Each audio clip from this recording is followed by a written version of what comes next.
ನಮಸ್ಕಾರ ಸ್ನೇಹಿತರೆ, ನಮ್ಮ ಚಾನಲ್ಗೆ ಸ್ವಾಗತ. ಇಂದಿನ ನಾವು ಈ ವಿಡಿಯೋದಲ್ಲಿ ಬಂದು ಲ್ಯಾಬ್ರಾಡಾರ್ ನಾಯಿ ಬಗ್ಗೆ ಈ ವಿಡಿಯೋದಲ್ಲಿ ಸಂಪೂರ್ಣ ಮಾಹಿತಿ ತಿಳ್ಕೊಳ್ಳೋಣ. ಇದರ ಸ್ವಭಾವ ಮತ್ತು ಕೇರು, ಆಹಾರ, ತರಬೇತಿ, ಆರೋಗ್ಯ ಮತ್ತು ಬೆಲೆ ಬಗ್ಗೆ ಸಂಪೂರ್ಣ ಮಾಹಿತಿಯನ್ನು ಈ ವಿಡಿಯೋದಲ್ಲಿ ತಿಳಿಸಿದ್ದೀನಿ. ವಿಡಿಯೋ ಸಂಪೂರ್ಣವಾಗಿ ನೋಡಿ. ಲ್ಯಾಬ್ರಾಡಾರ್ ನಾಯಿಗಳು ವಿಶ್ವದ ಅತ್ಯಂತ ಸ್ನೇಹಿಪರ ಮತ್ತು ಬುದ್ಧಿವಂತ ನಾಯಿಗಳಲ್ಲಿ ಒಂದು ಜಾತಿಯಾಗಿದೆ ಮತ್ತು ಇದು ಬಂದು ಕುಟುಂಬ ನಾಯಿ ಅಂತಲೂ ಕರೆಯುತ್ತಾರೆ. ಮಕ್ಕಳಿಗೆ ತುಂಬ ಹೊಂದ್ಕೊಳ್ಳುತ್ತವೆ ಮತ್ತು ಇದು ಪೊಲೀಸ್ ಮತ್ತು ಮಿಲಿಟರಿಗೆ ಜಾಸ್ತಿ ಉಪಯೋಗ ಮಾಡುತ್ತಾರೆ ಈ ನಾಯಿಗಳನ್ನು. ಮತ್ತು ಇದು ಗೈಡ್ ಡಾಗ್ ಆಗನು ಕರೆಯುತ್ತಾರೆ, ಏನಕ್ಕೆ ಕಾಣದವರಿಗೆ ಬಂದು ಇದು ಸಹಾಯ ಅಂತ್ಯ ಬಳಸುತ್ತಾರೆ ಈ ನಾಯಿಗಳನ್ನು. ಈ ಲ್ಯಾಬ್ರಾಡಾರ್ ನಾಯಿಗಳು ಬಂದು ಕೆನಡಾ ದೇಶ ಸೇರಿದಂಥ ನಾಯಿಗಳು. ಮೊದಲಿಗೆ ಇದು ಬಂದು ಮೀನುಗಾರರಿಗೆ ಸಹಾಯ ಮಾಡಲು ಈ ನಾಯಿಗಳನ್ನು ಬಳಸುತ್ತಿದ್ದರು. ಲ್ಯಾಬ್ರಾಡಾರ್ ನಾಯಿಗಳು ಸಾಮಾನ್ಯವಾಗಿ 3 ಬಣ್ಣಗಳಲ್ಲಿ ಲಭ್ಯವಿರುತ್ತದೆ. ಫಸ್ಟ್ ನಾವು ನೋಡುವಂಥದ್ದು ಬಂದು ಕಪ್ಪು ಲ್ಯಾಬ್ರಾಡಾರ್ ಅಂತಾರೆ, ಸೆಕೆಂಡ್ ಬಂದು ಕ್ರೀಮ್ ಕಲರ್ ಲ್ಯಾಬ್ರಾಡಾರ್ ಮತ್ತು ಮೂರನೇದು ಬಂದು ಚಾಕ್ಲೇಟ್ ಕಲರ್ ಲ್ಯಾಬ್ರಾಡಾರ್. ಈ 3 ಬಣ್ಣಗಳಲ್ಲಿ ಲ್ಯಾಬ್ರಾಡಾರ್ಗಳು ನಾಯಿಗಳು ಸಿಗುತ್ತವೆ. ಮತ್ತು ಇದರ ದೇಹದ ಲಕ್ಷಣಗಳು ಅಂತ ನೋಡೋಕೆ ಬಂದರೆ ಎತ್ತರ ಬಂದು 21 ಇಂದ 24 ಇಂಚು ತನಕ ಇರುತ್ತದೆ ಮತ್ತು ಇದರ ತೂಕ ಬಂದು 25 ಇಂದ 36 kg ತನಕ ಈ ನಾಯಿಗಳು ಇರುತ್ತವೆ. ಮತ್ತು ದೇಹ ಬಲಿಷ್ಠ ಮತ್ತು ಮಾಂಸಖಂಡಗಳಿಂದ ಹೊಂದಿರುತ್ತವೆ.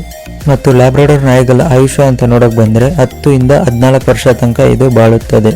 ಮತ್ತು ಲ್ಯಾಬ್ರಾಡಾರ್ ನಾಯಿಗಳ ಸ್ವಭಾವ ಅಂತ ನೋಡೋಕೆ ಬಂದರೆ ಇದು ಬಂದು ತುಂಬ ಸ್ನೇಹಿಪರವಾಗಿರುತ್ತದೆ ಈ ನಾಯಿಗಳು. ಮತ್ತು ಇದು ತುಂಬ ಬುದ್ಧಿವಂತ ನಾಯಿ ಅಂತಲೂ ಕರೆಯುತ್ತಾರೆ ಮತ್ತು ಮಕ್ಕಳೊಂದಿಗೆ ಆಟವಾಡಲು ಇಷ್ಟವಾಗುತ್ತವೆ ಈ ನಾಯಿಗಳಿಗೆ ಮತ್ತು ಕುಟುಂಬಕ್ಕೆ ಚೆನ್ನಾಗಿ ಹೊಂದ್ಕೊಳ್ಳುತ್ತವೆ ಈ ನಾಯಿಗಳು. ಈ ಲ್ಯಾಬ್ರಾಡಾರ್ ಡಾಗ್ಗಳು ಬಂದು ಗಾರ್ಡ್ ಡಾಗ್ ಆಗಿ ಅಂದರೆ ಮನೆ ಕಾಯುವ ನಾಯಿಯಾಗಿ ಬಳಸುವಾಗಿಲ್ಲ, ಏನಕ್ಕೆ ಇದು ಬಂದು ಜಾಸ್ತಿ ಸ್ನೇಹಪರ ಇರುವುದರಿಂದ ಈ ನಾಯಿಗಳನ್ನು ಬಳಸಲಾಗದು. ಫಸ್ಟು ನೀವು ಲ್ಯಾಬ್ರಾಡಾರ್ ನಾಯಿಗಳನ್ನು ಮನೆಗೆ ತರುವ ಮೊದಲು ಈ ವಿಷಯಗಳನ್ನು ನೀವು ಜ್ಞಾಪಕ. ಫಸ್ಟು ನಾವು ಮೊದಲು ನೋಡುವಂಥದ್ದು ಬಂದು ಸಾಕಷ್ಟು ಜಾಗ ಕೊಡಬೇಕು ಮತ್ತು ದಿನನಿತ್ಯ ಎಕ್ಸಸೈಸ್ ಮಾಡಿಸ್ಬೇಕು ಆ ನಾಯಿಗಳಿಗೆ ಮತ್ತು ಕುಟುಂಬದೊಂದಿಗೆ ಸಮಯ ಕೊಡಬೇಕು, ಅಂದರೆ ನೀವು ಟೈಮ್ ಕೊಡಬೇಕು ಅದು ಸಾಕೋಕ್ಕೆ ಮತ್ತು ಇದಕ್ಕೆ ಪ್ರೀತಿಯ ಕೇರ್ ಕೊಡಬೇಕು. ಇದೆಲ್ಲ ಕೊಡೋಂಗಿದ್ರೆ ನೀವು ಈ ನಾಯಿಗಳನ್ನು ನೀವು ಚೂಸ್ ಮಾಡ್ಬೋದು.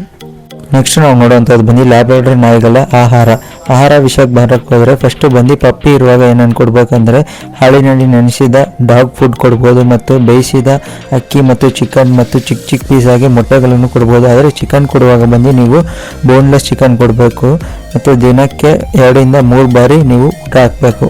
ನೆಕ್ಸ್ಟ್ ಬಂದು ದೊಡ್ಡದಾದ ನಾಯಿ ಅಂದರೆ ಅಡಲ್ಟ್ ಸೈಜ್ ಇರೋ ನಾಯಿಗಳಿಗೆ ಬಂದು ನೀವು ಉತ್ತಮ ಗುಣಮಟ್ಟದ ಡಾಗ್ ಫುಡ್ ಕೊಡಬೇಕು ಮತ್ತು ಬೇಯಿಸಿದ ಮೊಟ್ಟೆ ಬಂದು ವಾರಕ್ಕೆ 2 ಇಂದ 3 ಕೊಡಬೇಕು ಮತ್ತು ಬೇಯಿಸಿದ ತರಕಾರಿ ಮತ್ತು ದಿನಕ್ಕೆ 2 ಬಾರಿ ಆಹಾರ ನೀಡಿದರೆ ಸಾಕು.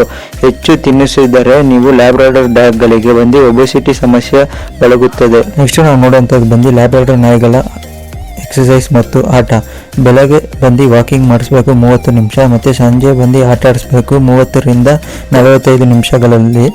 ಮತ್ತು ಅದಕ್ಕೆ ಬಾಲ್ ಆಟ ಮತ್ತು ಬಾಲ್ ಕೊಟ್ಟು ಆಟ ಆಡಿಸೋದು ಮತ್ತು ಅದಕ್ಕೆ ಓಟ ಅಂದರೆ ಓಡಿಸ್ಬೇಕು ಸ್ವಲ್ಪ ಹೊತ್ತು ಮತ್ತು ಸ್ವಿಮ್ಮಿಂಗ್ ಅಂದರೆ ಜಾಸ್ತಿ ಅಂದರೆ ಈಜಲು ಈ ನಾಯಿಗಳಿಗೆ ಬಂದು ಜಾಸ್ತಿ ಇಷ್ಟವಾಗುತ್ತದೆ.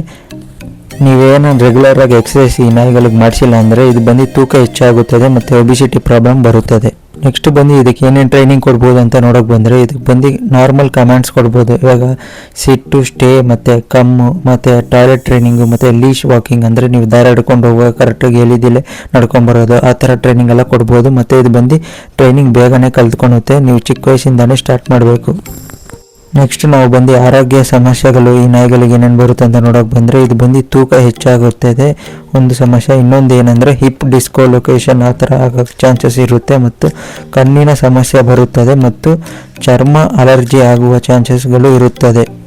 ಅದಕ್ಕಾಗಿ ನೀವು ಪ್ರತಿ 6 ತಿಂಗಳೊಮ್ಮೆ ನೀವು ವೆಟರ್ನರಿ ಡಾಕ್ಟರ್ ಹತ್ರ ಕರ್ಕೊಂಡು ಹೋಗ್ಬೇಕು ನಿಮ್ಮ ನಾಯಿಗಳನ್ನು. ಈ ನಾಯಿಗಳಿಗೆ ಬಂದು ಇಂಜೆಕ್ಷನ್ ಅಂತ ಕೇರ್ ಅಂತ ನೋಡೋಕೆ ಬಂದರೆ ನೀವು ಬಂದು 6 ವಾರದಲ್ಲಿ ನೀವು DHPP ಅಂತ ಇಂಜೆಕ್ಷನ್ ಬರುತ್ತೆ ಅದು ನೀಡಬೇಕು ಮತ್ತು 9 ವಾರಗಳಲ್ಲಿ ನೀವು ಬೂಸ್ಟರ್ ಅಂತ ಒಂದು ಇಂಜೆಕ್ಷನ್ ಬರುತ್ತೆ ಅದು ಹಾಕ್ಸ್ಬೇಕು ಮತ್ತು 12 ವಾರಕ್ಕೆ ಬಂದು ರೇಬಿಸ್ ಇಂಜೆಕ್ಷನ್ ನಾಯಿಗಳಿಗೆ ಹಾಕ್ಸ್ಲೇಬೇಕು ಮತ್ತು ವರ್ಷಕ್ಕೊಮ್ಮೆ ಬಂದು ಬೂಸ್ಟರ್ ಇಂಜೆಕ್ಷನ್ ಹಾಕ್ಸ್ಲೇಬೇಕು. ಇದರ ಜೊತೆ ನೀವು ಬಂದು ತಿಂಗಳಿಗೆ 1 ಬಾರಿ ಡಿವಾರ್ಮಿಂಗ್ ಮಾಡಬೇಕು. ಅಂದರೆ ಡಿವಾರ್ಮಿಂಗ್ ಅಂದರೆ ಅದ್ರ ಒಳಗಡೆ ಹುಳಗಳಿರುತ್ತಲ್ಲ, ಹೊಟ್ಟೆ ಒಳಗೆ ಅದೆಲ್ಲ ಸೇರ್ಕೊಂಡಿರುತ್ತೆ, ಅದು ಬಂದು ಡಿವಾರ್ಮಿಂಗ್ ಮಾಡಿ ತೆಗಿಬೇಕು. ಮತ್ತು ವಾರಕ್ಕೆ 1 ಬಾರಿ ಸ್ನಾನ ಮಾಡಿಸ್ಬೇಕು. ಮತ್ತು ಲ್ಯಾಬ್ರಡಾರ್ ನಾಯಿಗಳ ಭಾರತದಲ್ಲಿ ಬೆಲೆ ಏನೇನು ಇರುತ್ತೆ ಅಂತ ನೋಡೋಕೆ ಬಂದರೆ ಸಾಮಾನ್ಯವಾಗಿ 8,000ದಿಂದ 15,000 ತನಕ ಇರುತ್ತದೆ. ಮತ್ತು ಶುದ್ಧ ತಳಿ ಇದ್ದರೆ 20,000ರಿಂದ 35,000 ತನಕ ಇರುತ್ತೆ. ಮತ್ತು ಏನಾದರೂ KCI ರಿಜಿಸ್ಟರ್ ಆಗಿರೋ ನಾಯಿಗಳು ಅಂದರೆ KCI club of India register ಆಗಿರೋ ಪಪ್ಪಿಗಳಿಗೆ ಬಂದು ಹೆಚ್ಚು ಬೆಲೆ ಇರುತ್ತದೆ.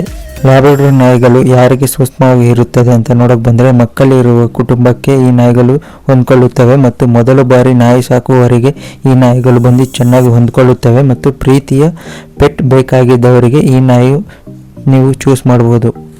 ಹಾಗಾದರೆ ನೀವು ಲ್ಯಾಬ್ರಡಾರ್ ನಾಯಿ ಸಾಕಲು ಯೋಚಿಸುತ್ತಿದ್ದರೆ, ಪ್ರೀತಿ, ಸಮಯ ಮತ್ತು ಕೇರ್ ಕೊಡಲು ಸಿದ್ಧರಾಗಿದ್ದರೆ ಈ ನಾಯಿಯನ್ನು ನೀವು ಚೂಸ್ ಮಾಡ್ಬೋದು. ಮತ್ತು ಈ ಮಾಹಿತಿ ನಿಮಗೆ ಉಪಯೋಗವಾಗಿದ್ದರೆ ಲೈಕ್ ಮಾಡಿ, ಶೇರ್ ಮಾಡಿ ಮತ್ತು ನನ್ನ ಚಾನಲ್ನ ಸಬ್ಸ್ಕ್ರೈಬ್ ಮಾಡಿಕೊಳ್ಳಿ. ಧನ್ಯವಾದಗಳು.